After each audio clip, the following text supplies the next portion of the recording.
Coming up on CityView, it's a dead tree with a message rooted in the drought. The message Austin neighborhoods recently sent to criminals, and the message you should know before you head to the poll. Thanks for joining us. I'm your host, Renee Tejas.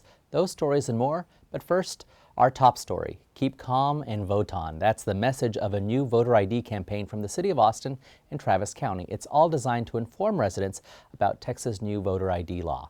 Beginning this November, Texas voters will need to show a valid ID in order to cast ballots in person. The campaign aims to reach residents who may be unfamiliar with the new law and educate them on the types of identification that will be accepted. While the City Council has taken an official stance opposing the voter ID law, local officials want to ensure that all Austinites are aware how this law may affect them and what ID they'll need to bring to the polls on November 5th. We really are just getting the word out. This is the first time in the history of Texas you're going to have a valid photo ID to cast your vote. And we don't want that to be an impediment to folks exercising their right to vote.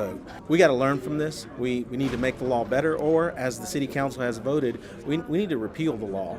We believe that it is a very, very cumbersome law in that it requires a photo identification for many folks in our disabled community, in our elderly community, in our minority communities who more than likely won't have one of these forms of IDs. To learn more about what forms of ID will be accepted, visit keepcalmvoteon.com or call 512-238-VOTE. That's 238-VOTE. And speaking of Election Day, Austin residents attended a series of community informational sessions held throughout the city to learn more about the affordable housing proposition on the November 5th election ballot.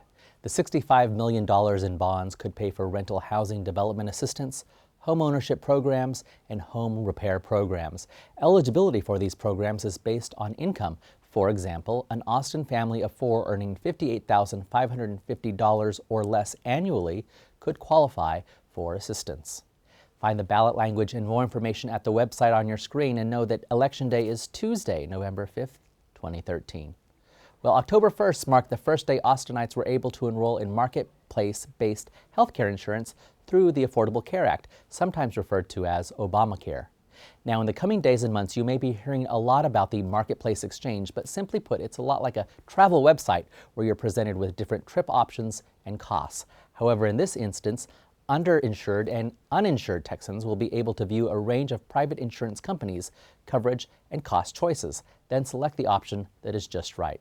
To mark the occasion, local health care professionals, nonprofits, and government representatives gathered at the United Way to show a united front in the community's approach to making sure those without insurance know there are multiple locations where you can get help in enrolling.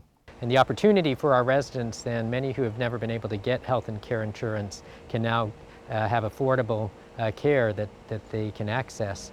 And with a very strong benefit plan that includes preventive services and eliminates pre-existing conditions. And now these people can get affordable health care. Now, if you don't have insurance, you should know that under the Affordable Care Act, it does require coverage and potentially issues a penalty to individuals who do not have insurance by the time the enrollment period ends on March 31st, 2014. But it also means that an estimated 200,000 uninsured men, women, and children in Travis County will have access to affordable private insurance. And assuring a strong community, National Night Out is an event that lets criminals know that neighborhoods are organized and fighting back against crime.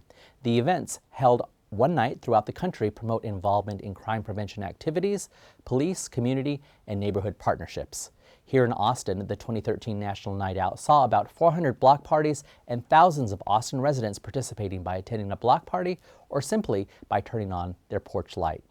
The kickoff took place behind Barton Creek Mall, and the public was invited to meet with law enforcement agencies and enjoy live music and hot dogs. The Austin Police Department and Travis County Sheriff's Office participated by bringing out specialized units and displaying their safety vehicles. Every kid is curious about what firefighters and police officers do, and they want to know more about that. And when you come out here, you get to talk to the police officers one-on-one, and I think this is really helpful. I think the kids get to meet the police officers and the firefighters in this laid-back kind of environment, and they are really looking up to them as role models and getting to see how much they help the community and what a service they do for us. One of the best attractions was the new helicopter. Children seemed amazed when it lifted, sirens blaring.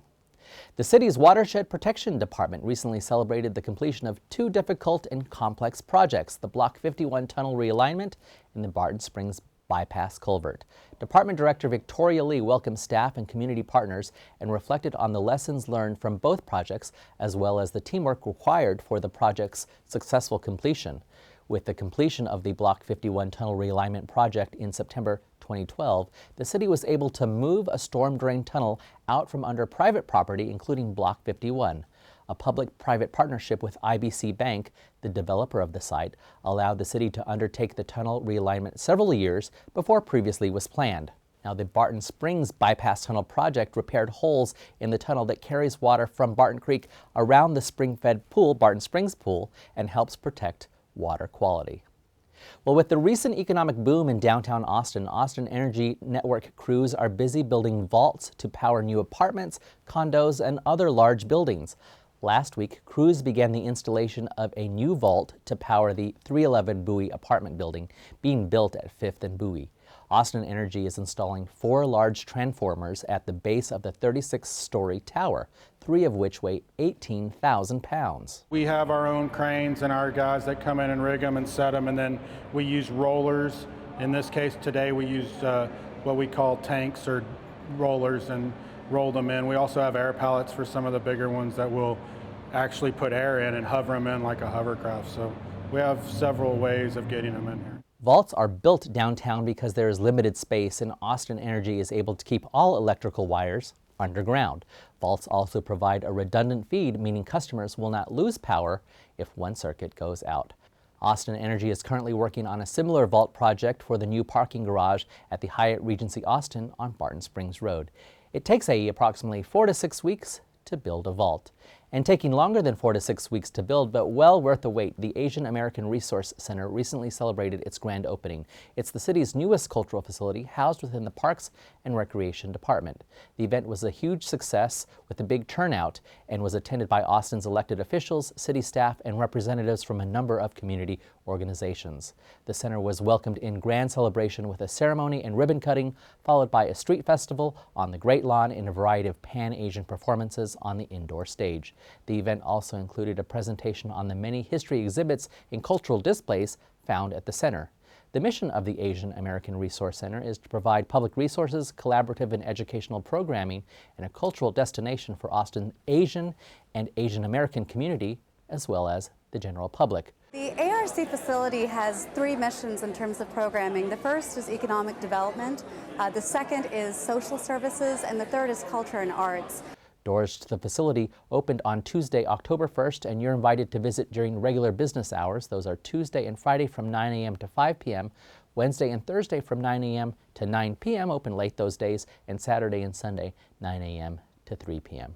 For more information, visit the website on your screen or call 512-974-1700. That's 974-1700. Now, if you've spent any time around Lady Bird Lake in recent days, you may have noticed a dead 35-foot tall cedar elm tree. Yep, it's a real dead tree painted ghostly white, hovering over the surface of Lady Bird Lake, its roots just shy of the water. The temporary art installation called Thirst will be on view publicly for the next few months as part of a presentation by the organization called Women in Their Work. Now, we should note that no city money was used for this project. It memorializes the loss of an estimated 300 million trees that died in the drought of 2011 and acknowledges the devastating impact that changes in weather patterns have had on Austin while calling for action on conservation. The installation is between the Pfluger pedestrian and Lamar bridges and includes 14,000 Tibetan-style prayer flags strung from trees along the hike and bike trail that have been silk-screened with the image of the once thirsty tree. That's all for this edition of CityView. I'm your host, Renee Tejas. Our next episode premieres Friday, October 25th. Thanks for watching.